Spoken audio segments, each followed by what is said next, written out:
Welcome back to our video series where our live panel of therapists answer the questions you've always wanted to ask a therapist.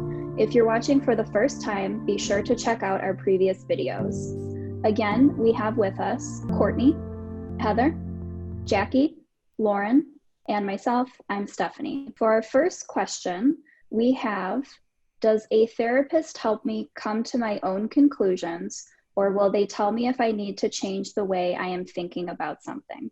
Well, I think in my experience, when people come to their own insights versus me telling them something, it tends to resonate more with the person. And one thing that I will often say in therapy is that I'm not going to ever propose to know you better than you know yourself. And I think going along with what Courtney said, the goal isn't to necessarily say that they're wrong, but to point out if there are some disordered thinking patterns. So if they're experiencing like anxious thoughts and that's perpetuating some sort of difficulty in their life, we will identify that and help them identify that for themselves as well, but not necessarily pointing out that it's,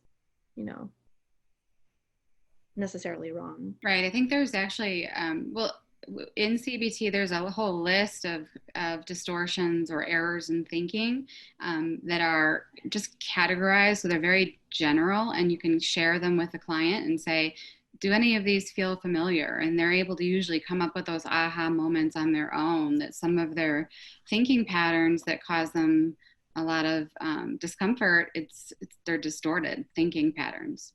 It's definitely, the goal is to steer and support, prompt clients to come to conclusions on their own, and that process is kind of an important piece in their journey. I think also there's in that process too, there's times where if there's safety concerns or risks that it's more critical for the therapist to come in a more direct way to voice, make sure that safety isn't and presenting itself as an issue. I also think of it like a dance, right? Who's going to lead? And so sometimes clients are perfectly willing to and ready to, and other times they're not. And so they're going to follow our lead first. And so I think that leads into them, following their own thought process. This might depend on the therapist's style of counseling as well. Mm-hmm. I know for myself, I'm not very directive. I always think it's better for someone to come to their own conclusions. I know I would not want someone telling me how to think necessarily. I think that can rub someone the wrong way. But if there is a pattern of thinking, like Courtney, you mentioned the cognitive distortion, something I think us therapists are familiar with that may not be the most helpful to someone, we might point that out. I know I typically ask, now that we're aware of this, we'll highlight what's going on, and I'll ask, do you like that? Has it been helpful to you? And if it has been helpful to someone, it's helpful to them. I can't say what's going to work and what's not unless I get that feedback. It's kind of a long process to get to know somebody and to start picking up on those patterns. And so certainly not right away. I don't think any therapist would sort of point out what is going on that might be wrong or right or whatever. We're just gathering information and assessing and getting to know the person. And then after a while, some of those patterns really emerge and come to the surface for both therapist and client. So that's the kind of the dance that Jackie's referring to. I was going to say, I'm not very directive initially, but as therapy goes on, I think it might be the population I tend to work with, a lot more men, I think, than some of you guys. They'll come out to me and ask me, like, do you think this is a good decision? And I will obviously at first attempt to push it back on them, like, why are you asking me that question? There's obviously some doubt there. But have been and know some people well enough to look at them and just say, if it were up to me, I wouldn't, I'll tell them, like, I don't think that was a healthy decision. But that, like Courtney said, that takes a long time to get to that place. There are some people that show up initially and on the first session, they're asking, like, is this right? Is this wrong? And like Courtney said, those first few sessions, it's really not, with the exception of obvious safety issues or danger issues, I wouldn't feel comfortable giving a yes or no answer to that.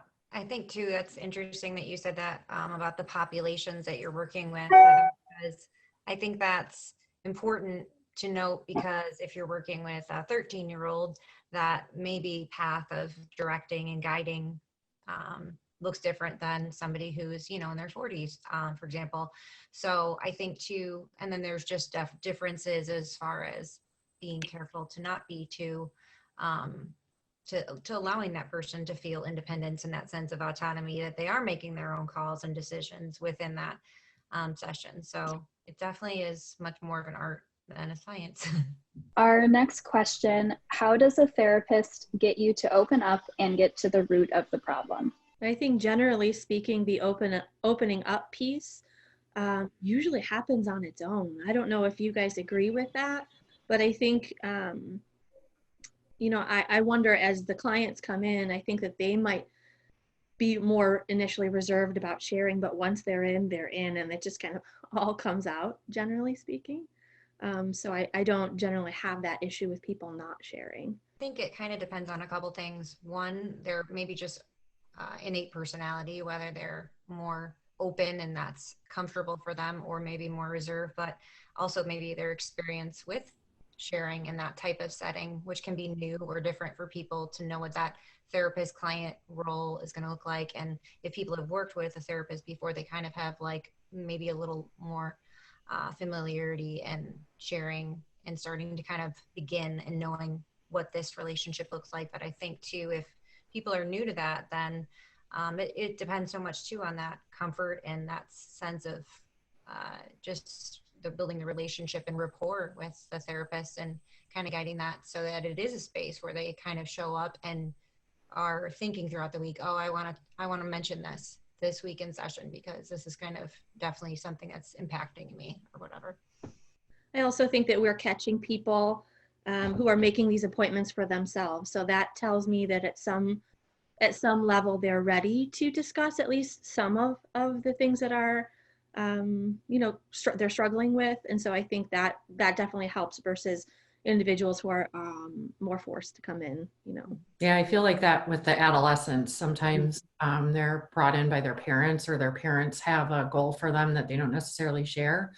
And I call it, like, it feels a little bit like pulling teeth, like we're trying to pull stuff out of them, which can be really, really hard and a kind of a barrier to treatment for a while, until the kid gets comfortable. I say kid, but obviously this can happen with adults too. Gets comfortable talking and sharing and being open. With adolescents, sometimes you can use like ice-breaking games to get them more comfortable. And just creating, I like Jackie calling it that dance, because it is a dance, allowing them enough space to be open, but also helping guide them if they're not really sure where to start. I think it's just a part of the therapy process. You're in the process of building a relationship with that other person. It's a lot of asking questions and staying curious. It also depends on the person's comfort. On some level, we have to earn your trust. As a person, we typically don't just share information with anyone.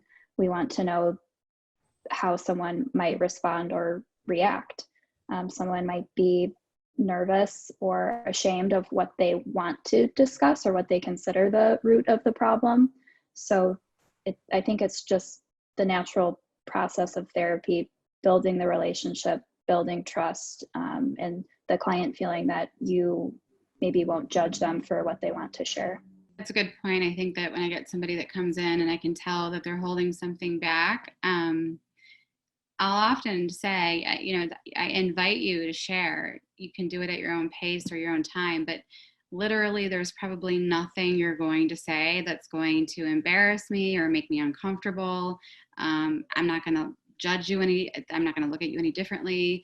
But just sort of letting them know it's that, because that shame piece is really damaging. And so the longer they hold that in, whatever that thing is that they don't want to talk about, the longer they're not going to feel well. So just making sure they understand that I'm not going to be uncomfortable. I actually have, I don't know if you guys do this, we talked about setting alarms, but I actually have my phone alarm go off 10 minutes before the session is up. And all of my clients know that and are used to it. And I've told them like flat out, the reason why I do that is to let you know, like you have 10 more minutes, because I feel like a lot of times people will hang on to that really big thing that they don't want to share. And like wait until they're walking out the door to like drop a emotional bomb because they're just so terrified of sharing it. And so I feel like even though 10 minutes isn't a lot of time, that's their trigger to like, we're almost out of time. And I feel like, to be honest with you, the last 10 minutes of my sessions are like the most heavy. And I think that's why, because the vast majority of people like don't lead in with that. They like warm up to it. I wanted to mention the physical space, although I think it's secondary to that connection piece that people might have with us and their willingness to share. But I think the physical space, the physical surroundings, sort of induce that discussion. And it's whether you're face to face or whether you have somebody that doesn't necessarily do well with that face to face. I know we've done some non-clinical stuff in the sense that going for walks with clients, or I have a couple of younger clients that will step outside and play catch in the back parking lot or things like that. And so things that seem less clinical, and our setting, obviously we're lucky to have a phenomenal setting in our offices, and it's just very warm for people to be willing to share and not hospital like, not white walls and scary. And the last question for today: can therapy help a family member that is not willing to attend? How do I help a family member connect? That's a really hard question. I don't know if there's a good answer for it. I would say, obviously, if someone's not willing to come in, there's, nothing you can do other than, be supportive to the people that are willing to come in and maybe help them create an environment of support in the home. But obviously, like I reiterate this to my adolescent clients in particular, like we are not in control of other people's behaviors and decisions. So they can't force someone to be agreeable or close. But you can help the people that are willing to come in create a warm environment and work on that relationship from their end.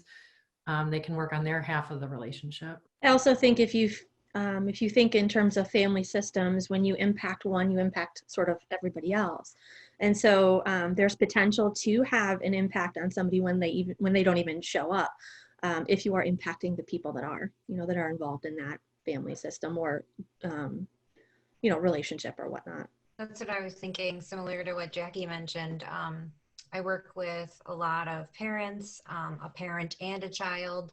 And sometimes we'll work with one individual child and then a parent only the next session, but they interplay so much with those relationships. And even if the child, if in that situation the child was having challenges and parents were able to attend and learn some skills and behaviors that they can work and to implement and change with their kids, and how to better manage a stressful situation at home, for example, I definitely think that there would be benefit in that, just because the systems are such a huge playing off of each other constantly, and those significant relationships really do affect the well-being of the other as well, as since they're such a support to each other. We've probably all had experiences where we've had somebody come in and say, I wish that A, B, or C from my family would come in as well. And then we've had the opportunity where over time they do come in. We've been just fortunate enough to soften the family system enough up so that that person feels comfortable and tries it out for whatever reason before they were resistant. But then we've also probably all had the flip side experience where that person just won't budge. And that's where you kind of have to, again, recognize what your locus of control is. And sometimes it's part of that is just grieving that we can't necessarily make, I brought up my dad last time and I'll do it again. But you can lead a horse to water, but you can't make him drink. My dad's a fan of that one too. So, I think that sometimes you just have to recognize that some people are stuck a little bit and grieve that and start making room for acceptance and start working on your own stuff instead of focusing on leading the horse to water and making him drink all the time. I mostly work with individuals versus family or couples. I know that the person attending therapy is obviously going to get the most out of it, It depends what's going on for the family member that isn't a part of the therapy, and what's going on within maybe the family or for that individual. People may share like coping skills they learn in therapy that may transfer over to that other person. But if there's something, a more direct issue impacting the individual that's not there, I don't think too much is going to shift for that person that is absent.